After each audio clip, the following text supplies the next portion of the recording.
नमस्कार दोस्तों, ज्ञान एकेडमी में आपका स्वागत है। तो दोस्तों, चैनल पर नए हो तो चैनल को सब्सक्राइब कीजिए और अपने ज़्यादा से ज़्यादा दोस्तों के साथ शेयर कीजिए ताकि उन्हें भी इन मॉडल पेपर का लाभ मिल सके। तो दोस्तों, चलते हैं। आज का हमारा पहला क्वेश्चन है, संविधान सभा के संविधान सभा के वित्त कर्मचारी समिति के अध्यक्ष कौन थे? दोस्तों, संविधान सभा के वित्त कर्मचारी समिति के अध्यक्ष कौन थे? तो जल्दी से आंसर दीजिए, कौन थे? देखिए, ऑप्शन ए है राजेंद्र प्रसाद, ऑप्शन बी है जेपी कृपलानी, ऑप्शन सी है एससी मुखर्जी, ऑप्शन डी है के एम मुंशी। तो इसका करेक्ट आंसर क्या होगा दोस्तों? जल्दी से कमेंट बॉक्स में इसका करेक्ट आंसर दीजिए। दोस्तों, इसका correct answer option number A हो जाएगा। क्या होगा दोस्तों? Option number A, Rajendra Prasad कर्मचारी समिति और वित्त और कर्मचारी समिति के अध्यक्ष थे। ठीक है दोस्तों, चलते हैं अगले क्वेश्चन की ओर। हमारा अगला अगला क्वेश्चन नंबर 2 है, भारत में सबसे पहले विद्युतीकरण निम्न में से किस शहर में हुआ था? तो दोस्तों, भारत में सबसे पहले विद्युतीकरण किस शहर में हुआ था? तो ऑप्शन ए है मुंबई, ऑप्शन बी है कोलकाता, ऑप्शन सी है शिमला, ऑप्शन डी है बेंगलुरु। तो दोस्तों, कहाँ पर हुआ था सबसे पहले विद्युतीकरण? तो दोस्तों, इसका correct answer option number B हो जाएगा। कहाँ हुआ था दोस्तों? कोलकाता में। कब हुआ था सबसे पहले इसका डेमो? तो ध्यान रखिएगा, डेमो कब हुआ था इसका? 24 जुलाई 24 जुलाई 1879 में। कब हुआ था दोस्तों? 1879 में हुआ था। कोलकाता के बाद मुंबई में बिजली कब लाई गई दोस्तों? मुंबई में ध्यान रखिएगा, मुंबई में बिजली कब लाई गई? तो मुंबई में 1882 में बिजली लाई गई थी। कब लाई गई थी दोस्तों? 1882 में मुंबई में बिजली लाई गई थी। ठीक है दोस्तों, चलते हैं अगले क्वेश्चन की ओर। हमारा आज का अगला क्वेश्चन नंबर 3 है, साइकिल का आविष्कार किसने किया था? दोस्तों, साइकिल का आविष्कार किसने किया था? तो देखिए, ऑप्शन ए है बेरन कार्ल ड्रेस ने, ऑप्शन बी है मार्टिन लूथर ने, ऑप्शन सी है मार्टिन कूपर ने, ऑप्शन डी है कार्ल मार्क्स ने। तो दोस्तों, इसका करेक्ट आंसर क्या होगा? जल्दी से कमेंट बॉक्स के माध्यम से इसका करेक्ट आंसर दीजिए कि इसका करेक्ट आंसर क्या होगा दोस्तों। तो देखिए दोस्तों, इसका correct answer option number A हो जाएगा। क्या होगा? बेरन कार्ल ड्रेस ने। दोस्तों, कब किया था? तो ध्यान रखिएगा, कब किया था? 1817 में। ध्यान रखिएगा, कब किया था दोस्तों? 1817 में। 1817 में किया था दोस्तों, ध्यान रखिएगा। इसी प्रकार चलते हैं अगले क्वेश्चन की ओर। हमारा अगला क्वेश्चन नंबर 4 है। क्वेश्चन नंबर 4 क्या कह रहा है? सौर मंडल का जन्मदाता कहा जाता है। दोस्तों, सौर मंडल का जन्मदाता किसे कहा जाता है? तो ऑप्शन ए है शुक्र, ऑप्शन बी है शनि, ऑप्शन सी है सूर्य, ऑप्शन डी है पृथ्वी। तो दोस्तों, सौर मंडल का जन्मदाता किसे कहा जाता है? तो दोस्तों, ध्यान रखिएगा, सौर मंडल का जन्मदाता सूर्य को कहा जाता है। तो इसका correct answer option number C हो जाएगा दोस्तों। सौरमंडल की खोज किसने की थी दोस्तों? तो ध्यान रखिएगा, गैलीलियो गैलीली ने की थी। किसने की थी दोस्तों? ध्यान रखिएगा, लिख लीजिएगा कॉपी पेन लेके, सौरमंडल की खोज गैलीलियो गैलीली ने की थी। ठीक है दोस्तों, चलते हैं अगले क्वेश्चन की ओर। हमारा अगला क्वेश्चन नंबर 6, भारत में दक्षिण पश्चिम मानसून में सबसे ज्यादा वर्षा होती है, यह मानसून सबसे पहले किस राज्य में प्रवेश करती है? तो दोस्तों, किस राज्य में प्रवेश करती है? ऑप्शन ए है छत्तीसगढ़, ऑप्शन बी है केरल, ऑप्शन सी है बिहार, ऑप्शन डी है तमिलनाडु। तो दोस्तों, इसका करेक्ट आंसर क्या होगा? ये तो आप सभी को पता ही होगा, और अभी वर्तमान में भी उस राज्य में ये मानसून प्रवेश कर चुका है। दक्षिण पश्चिम मानसून सबसे ज्यादा वर्षा होती है और ये मानसून प्रवेश कर चुका है। तो दोस्तों, कौन सा राज्य है? जल्दी से कमेंट बॉक्स में आंसर दीजिए कि इसका करेक्ट आंसर क्या होगा। दोस्तों, इसका correct answer option number B हो जाएगा। क्या होगा दोस्तों? केरल। केरल इसका करेक्ट आंसर हो जाएगा। इसी प्रकार चलते हैं अगले क्वेश्चन की ओर। हमारा आज का अगला क्वेश्चन नंबर 7 है दोस्तों। 2011 की जनगणना के अनुसार भारत के नगरीय जनसंख्या भारत की कुल जनसंख्या का लगभग कितना प्रतिशत है? तो दोस्तों, कितना प्रतिशत है? देखिए, ऑप्शन ए है 25%, ऑप्शन बी है 28%, ऑप्शन सी है 35%, ऑप्शन डी है 21%। तो दोस्तों, कितना प्रतिशत जनसंख्या, नगरीय जनसंख्या भारत की कुल जनसंख्या का लगभग कितना प्रतिशत? तो बताइए कितना प्रतिशत है दोस्तों? तो इसका correct answer option number B हो जाएगा। क्या होगा दोस्तों? Option number B, 28%। कितने प्रतिशत है दोस्तों? 28%। ठीक है दोस्तों, चलते हैं अगले क्वेश्चन की ओर। हमारा अगला क्वेश्चन नंबर 8 है, अजंता की गुफाओं में अंकित चित्रकारी किस धर्म से संबंधित है? तो दोस्तों, अजंता की गुफाओं में अंकित चित्रकारी किस धर्म से संबंधित है? ऑप्शन ए है सिख धर्म, ऑप्शन बी है सनातन धर्म, ऑप्शन सी है बौद्ध धर्म, ऑप्शन डी है जैन धर्म। तो दोस्तों, किससे संबंधित है? तो इसका करेक्ट आंसर क्या होगा? ऑप्शन नंबर सी, बौद्ध धर्म से संबंधित है। किससे संबंधित है दोस्तों? अजंता की गुफाओं में अंकित चित्रकारी बौद्ध धर्म से संबंधित है। दोस्तों, ये अजंता की गुफा कहाँ है? तो ध्यान रखिएगा, महाराष्ट्र। ये आप सबको वैसे पता ही होगा, महाराष्ट्र में। कहाँ है दोस्तों? महाराष्ट्र में अजंता की गुफाएं हैं। अजंता की गुफा महाराष्ट्र में, और 29 चट्टानों को काट कर बनाया गया है। इन गुफाओं को कैसे बनाया? 29 चट्टानों को काट कर बनाया गया है। ठीक है दोस्तों, ध्यान रखिएगा। चलते हैं अगले क्वेश्चन की ओर। अगला क्वेश्चन, क्वेश्चन नंबर 9 है, भारत में प्रथम विद्युतीय रेल किस वर्ष चली थी? दोस्तों, भारत में प्रथम विद्युत रेल किस वर्ष चली थी? तो देखिए, ऑप्शन ए है 1906 में, ऑप्शन बी है 1919 में, ऑप्शन सी है 1925 में, ऑप्शन डी है 1853 में।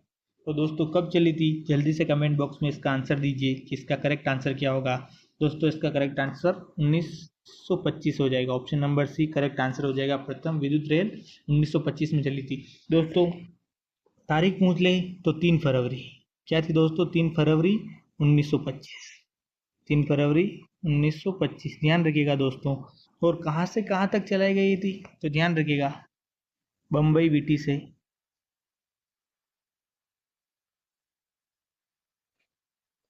बम्बई वीटी से, बम्बई वीटी और कुर्ला हार्बर के बीच।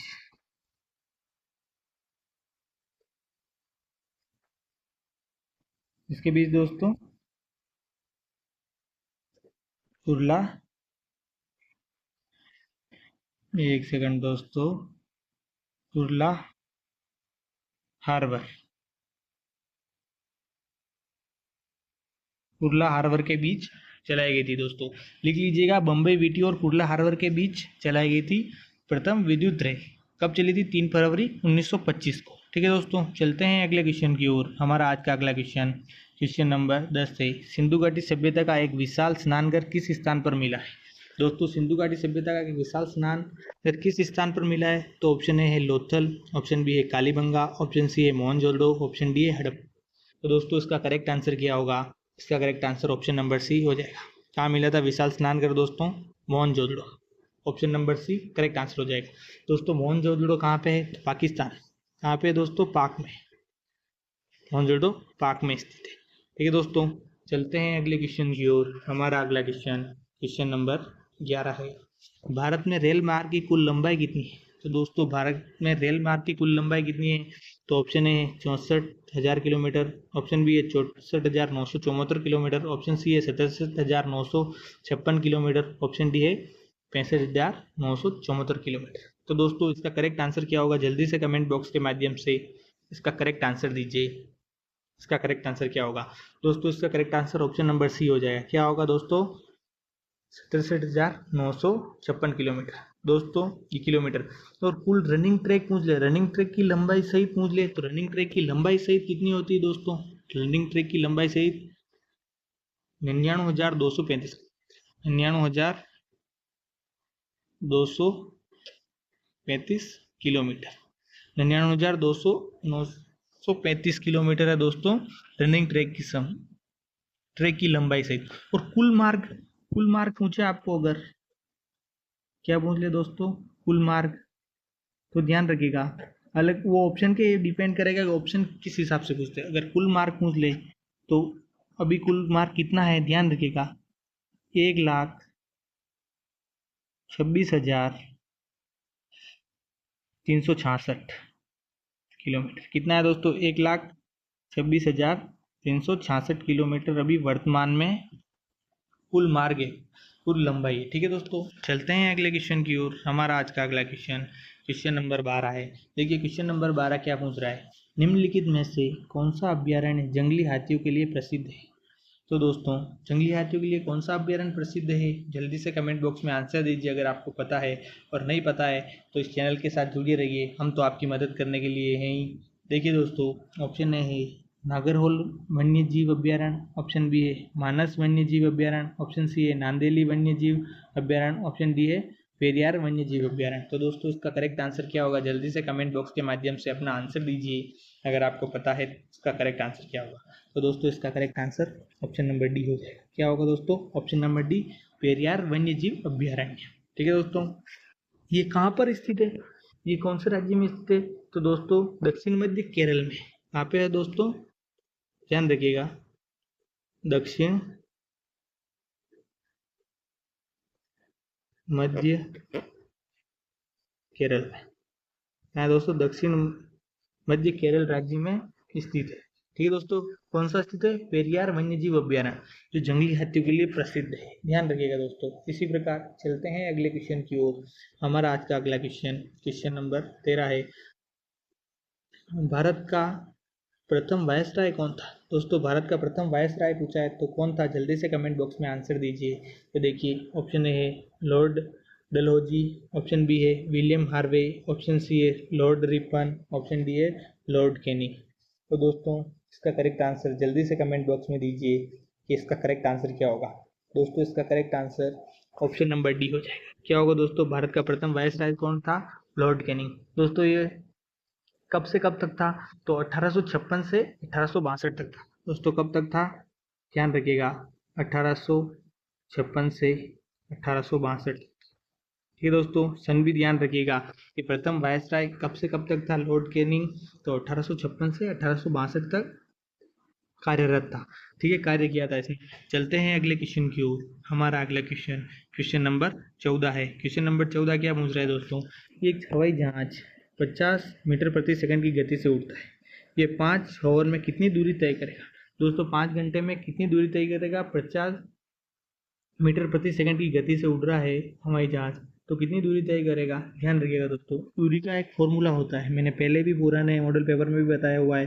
दोस्तों चैनल पर नए हो तो हमारे प्ले लिस्ट में पहले 34 मॉडल पेपर पूरे हो चुके हैं और ये 35वां मॉडल पेपर है। आप पुराने मॉडल पेपर हमारे प्ले लिस्ट में जाकर देख लीजिएगा, बहुत ही शानदार वाले क्वेश्चन लेके आए हैं उनमें, और अपनी तैयारी को भी परखिएगा कि आपकी तैयारी कितनी मजबूत है। ठीक है दोस्तों, तो चलते हैं क्वेश्चन की ओर वापस। देखिए दूरी का फॉर्मूला क्या होता है, ध्यान रखिएगा। दूरी क्या होता है दोस्तों? दूरी बराबर चाल इंटू समय होता है। क्या होता है दोस्तों? चाल इंटू समय। तो दोस्तों दूरी कितनी दूरी पूछी है, कितनी दूरी तय करेगा, तो चाल कितनी है दोस्तों? कितनी दी है चाल? 50 मीटर प्रति सेकंड के, और ओवर पूछा है तो इसको चेंज करने के लिए दोस्तों मैंने पहले भी बताया हुआ है, 18/5 से गुणा करते हैं साथ में, और समय कितना है? 5। तो देखिए 5 से 5 कट जाएगा, 50 इंटू 18 करेंगे तो कितना आएगा दोस्तों? 900। कितना आएगा?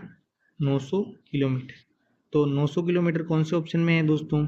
ऑप्शन नंबर सी में। इसका correct answer option number C इसका करेक्ट आंसर हो जाएगा। ठीक है दोस्तों, चलते हैं अगले क्वेश्चन की ओर। हमारा अगला क्वेश्चन नंबर 15। एक्स और वाई का अनुपात 2:5 है। यदि उनकी आयु का योग 315 हो तो उनकी आयु का अंतर बताइए। तो दोस्तों आयु का अंतर बताना है कि आयु का अंतर कितना होगा। एक्स और वाई का अनुपात कितना है दोस्तों? पहले तो ध्यान रखिएगा, 2:5। कितना दिया हुआ है दोस्तों? 2:5। 2:5 दिया है, और आयु का योग कितना दिया है? 315। तो दोस्तों 315 दिया है। अब पूछा गया इनकी आयु का अंतर, अंतर कितना है दोस्तों? अंतर देखिए, अंतर 3 का आ रहा है, अंतर 3 का है। तो दोस्तों टोटल अंतर कितना है? 3 बटा टोटल कितनी आयु हो रही है? 7 इंटू आयु का योग 315, तो इंटू कितने करेंगे? 315 करेंगे। दोस्तों अगर इसको सोल्व करोगे, इसको सोल्व करने पर अपना कितना आंसर आएगा? 135। तो दोस्तों 135 कौन से ऑप्शन में है? ऑप्शन नंबर बी में। तो इसका correct answer option number B इसका करेक्ट आंसर हो जाएगा। इसी प्रकार चलते हैं अगले क्वेश्चन की ओर। हमारा आज का अगला क्वेश्चन नंबर 16 है। दो संख्याओं के बीच का अंतर 6 है तथा दो संख्याओं के वर्गों का अंतर 240 है, तो संख्याओं का योग ज्ञात करना है। दोस्तों दो संख्याओं के बीच का अंतर 6 है तथा दो संख्याओं के वर्गों का अंतर 240। तो देखिए दोस्तों, इस क्वेश्चन को सोल्व करने की दो संख्या है, जैसे अपन ने अंतर मान लिया ए और बी। अंतर कितना है दोस्तों? 6 है। और इनका अगर अपने को पूछ ले वर्गों का अंतर, तो ए स्क्वायर माइनस 20 का स्क्वायर। दोस्तों ए स्क्वायर माइनस बी स्क्वायर कितना दिया है? 240। कितना दिया है दोस्तों? 240 दिया है। तो देखिए दोस्तों, अब ए स्क्वायर माइनस बी स्क्वायर को अगर इसका स्क्वायर खोलते हैं तो ए minus B A plus B A minus B होता है, आप सभी को पता ही है इतना तो।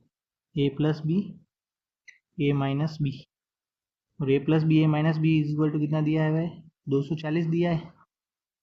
ठीक है दोस्तों, तो ए प्लस बी रखेंगे और ए माइनस बी कितना दिया हुआ है दोस्तों, ध्यान रखिएगा। तो इंटू 6 करेंगे, इंटू 6 करने पर कितना आ रहा है दोस्तों, 240। तो ए प्लस बी, 6 को नीचे भाग लगा देंगे 240 में, तो ए प्लस बी कितना आएगा दोस्तों, ध्यान रखिएगा। ए प्लस बी कितना हो जाएगा, 6 का भाग 240 में लगाएंगे, कितना आ जाएगा 40। तो दोस्तों 40 कौन से ऑप्शन नंबर में है, 40 ऑप्शन नंबर डी में। तो इसका correct answer option number D हो जाएगा। और पूछा भी क्या था, संख्याओं का योग, तो संख्याओं का योग क्या, ए प्लस बी 40। ये दोस्तों समझ गए, बहुत ही इजी क्वेश्चन था दोस्तों। इस पैटर्न का अगर क्वेश्चन आता है तो वैल्यू आपको चेंज मिलेगी। मैं ये नहीं बोलता कि वैल्यू यही आएगी, वैल्यू कुछ भी पूछ सकते हैं, आपको तो पैटर्न सीखना है। पैटर्न आना चाहिए कि इस टाइप का अगर क्वेश्चन आता है तो हमारा गलत ना हो। तो दोस्तों बने रहिए इस चैनल के साथ। और 100 मॉडल पेपर की सीरीज़ है, 100 मॉडल पेपर आप तैयारी लगाकर 100 मॉडल पेपर देखिए और उनको सोल्व कीजिए। आपको आने वाले इन परीक्षा में आपको बहुत फायदा मिलेगा, ये हमारी गारंटी है दोस्तों। इसी प्रकार चलते हैं अगले क्वेश्चन की ओर। क्वेश्चन नंबर अगला है, क्वेश्चन नंबर 17 क्या कह रहा है, एक महिला की तरफ इशारा करते हुए विनीत कहता है। दोस्तों कौन कह रहा है, एक महिला की तरफ इशारा करते हुए विनीत कहता है कि उसकी पोती मेरी माँ की अकेली बेटी है, उसकी पोती मेरी माँ की अकेली बेटी है। तो महिला का दोस्तों यहाँ पर संदीप नहीं होगा, विनीत होगा। क्या होगा दोस्तों, ध्यान रखिएगा, विनीत होगा, विनीत। विनीत के क्या लगती है, तो महिला विनीत के क्या लगती है। तो दोस्तों सबसे पहले पूछ कौन रहा है, अपन शॉर्ट में बता देते हैं, विनीत। कौन दोस्तों, विनीत। पूछा क्या है, विनीत, विनीत की और उसकी पोती, विनीत की कौन दोस्तों, एक महिला की तरफ इशारा करते हुए विनीत कहता है उसकी पोती मेरी माँ की अकेली बेटी। तो दोस्तों ये विनीत की माँ बना दी, विनीत की माँ, विनीत की माँ की अकेली बेटी, तो विनीत की माँ की अकेली बेटी तो विनीत की बहन होगी, तो ये बेटी लिख दी। ठीक है दोस्तों, उसकी पोती पूछा है तो माँ का हस्बैंड होगा, हस्बैंड के एस से डिनोट कर रहा हूँ दोस्तों, समझ लीजिएगा एस से। और हस्बैंड की माँ, हस्बैंड की ये महिला, मतलब महिला को डिनोट कर रहा है, समझिएगा, महिला के बारे में बोल रहा है। तो दोस्तों महिला का बेटी से क्या संबंध होगा, ये पूछा है, उसकी पोती, तो महिला का विनीत से संबंध पूछा है। इससे पूछा है दोस्तों, क्वेश्चन वापस पढ़िए। एक महिला की तरफ इशारा करते हुए विनीत कहता है कि उसकी पोती, इसकी महिला की पोती कौन है, ये बेटी होगी विनीत की माँ की, मतलब विनीत की बहन, इसकी पोती मेरी माँ की अकेली बेटी, तो माँ की अकेली बेटी। तो महिला और विनीत का संबंध, दोस्तों किसका संबंध पूछा है, महिला और विनीत का। तो महिला विनीत की क्या लगेगी दोस्तों, दादी लगेगी। क्या लगेगी, क्योंकि उसके पिता की माँ है, पिता की माँ विनीत की क्या लगेगी, दादी लगेगी। तो दादी कौन से ऑप्शन नंबर में, ऑप्शन नंबर डी में। तो इसका correct answer option number D इसका करेक्ट आंसर हो जाएगा।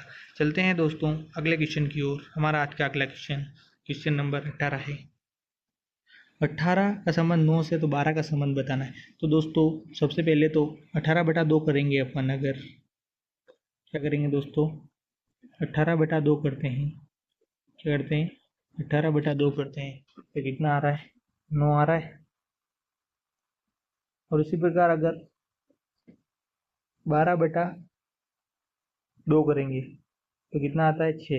तो दोस्तों 6 ऑप्शन में नहीं है, तो ये तो अपना गलत हो गया, ये पैटर्न तो अपना नहीं लगेगा। तो और दिमाग लगाते हैं, तो और दिमाग लगाएंगे, तो अगला दिमाग लगा क्या करेंगे, अगर अपन 18 का स्क्वायर करते हैं, क्या करते हैं दोस्तों, 18 का स्क्वायर करते हैं, तो 18 का स्क्वायर कितना होता है दोस्तों, 324 होता है, 324 होता है। अगर अपन इसको जोड़ लेते हैं अलग अलग, 4 और 2 कितने होते हैं, 6, 6 और 3 कितने होते हैं, 9। तो दोस्तों एक तो इस टाइप में भी ये बन रहा है, तो 12 का भी चेक कर लेते हैं। अगर 12 का भी अगर ऐसा होता हो और अपने ऑप्शन में मिलता हो तो अपना आंसर सही हो जाएगा। तो अगर 12 का स्क्वायर करेंगे तो 12 का स्क्वायर कितना होता है, 144। 144 को अगर जोड़ेंगे, 4 4 8 8 और 1 9, तो दोस्तों देखिए, नो कोई ऑप्शन में है क्या? हाँ दोस्तों, ऑप्शन नंबर डी में। तो इसका correct answer option number D सही हो जाएगा। चलते हैं अगले क्वेश्चन की ओर। इसी प्रकार हमारा अगला क्वेश्चन नंबर 19 है। 2 का रिलेशन 5 में, तो 5 का रिलेशन बताना है। 5 का रिलेशन बताना है। तो देखिए दोस्तों, 2 और 5 क्या है? प्राइम नंबर है दोस्तों। 2 और 5 प्राइम नंबर है। तो 2 के बाद देखिए, 2 के बाद प्राइम नंबर क्या आता है? 3 आता है। तो 2 के बाद 3, ये कितना हो रहा है? 5 आ रहा है दोस्तों। 2 के बाद 5, तो 5 के बाद प्राइम नंबर क्या आता है दोस्तों? 7 आता है। तो 5 और 7 कितने होते हैं? 12। तो दोस्तों 12 कोई ऑप्शन में है? ऑप्शन नंबर डी में। तो इसका correct answer option number D हो जाएगा। दोस्तों देखिए, कितने इजी क्वेश्चन पूछते हैं, दिमाग लगाना होता है। एनोलॉजी के क्वेश्चन है, बहुत शानदार वाले क्वेश्चन आते हैं और ज़्यादा कोई डिफिकल्ट भी नहीं आते। बस आपको थोड़ा दिमाग लगाना है, अपने बुद्धि का प्रयोग करना होता है और बहुत इजी गोइंग, और आपका सिलेक्शन आराम से हो जाता है। दोस्तों अब की बार 110 पार का टारगेट रखना है, तभी अपना सिलेक्शन होगा। और अगर आपको सिलेक्शन चाहिए तो ज्ञान एकेडमी के साथ जुड़े रहिए। ठीक है दोस्तों, चलते हैं अगले क्वेश्चन की ओर। हमारा आज का अगला क्वेश्चन नंबर 20 है और आज का अंतिम क्वेश्चन भी है दोस्तों। देखिए, मंजू का परिचय देते हुए मनीष ने कहा कि ये मेरे दादा की इकलौती पुत्री है। तो मंजू का मनीष से क्या संबंध है? तो दोस्तों देखिए, कौन है पूछ रहा है दोस्तों? मनीष। मनीष का एम ले लिया। मनीष कहता है, मनीष ने कहा ये मेरे दादा की इकलौती पुत्री है।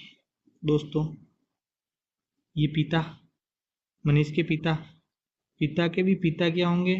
दादा। किसके दादा होंगे? मनीष के दादा होंगे। मनीष के दादा होंगे। तो क्या पूछ रहा है कि मनीष मेरे दादा की इकलौती पुत्री है, तो पिता की बहन ही होगी ना दोस्तों, पुत्री तो। दादा की पुत्री क्या होगी दोस्तों? तो मनीष का मंजू से संबंध, मंजू है। पुत्री कौन है दोस्तों? मंजू। लिख देते हैं दोस्तों, ध्यान रहेगा आपको।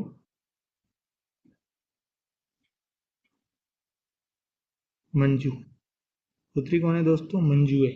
तो मंजू का मनीष से संबंध पूछा है, तो पिता की बहन मनीष के क्या लगेगी दोस्तों? तो बुआ लगेगी। बुआ ही लगेगी ना, पिता की बहन है। तो मनीष के पिता की बहन पूछी, मनीष के पिता की बहन तो बुआ जी होगी। तो बुआ कौन से ऑप्शन में है? ऑप्शन नंबर ए में। तो इसका correct answer option number A हो जाएगा।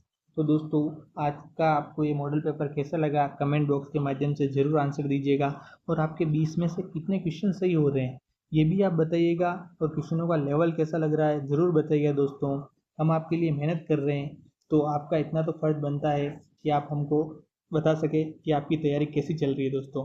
तो मिलते हैं दोस्तों अगले मॉडल पेपर की ओर, तब तक के लिए धन्यवाद।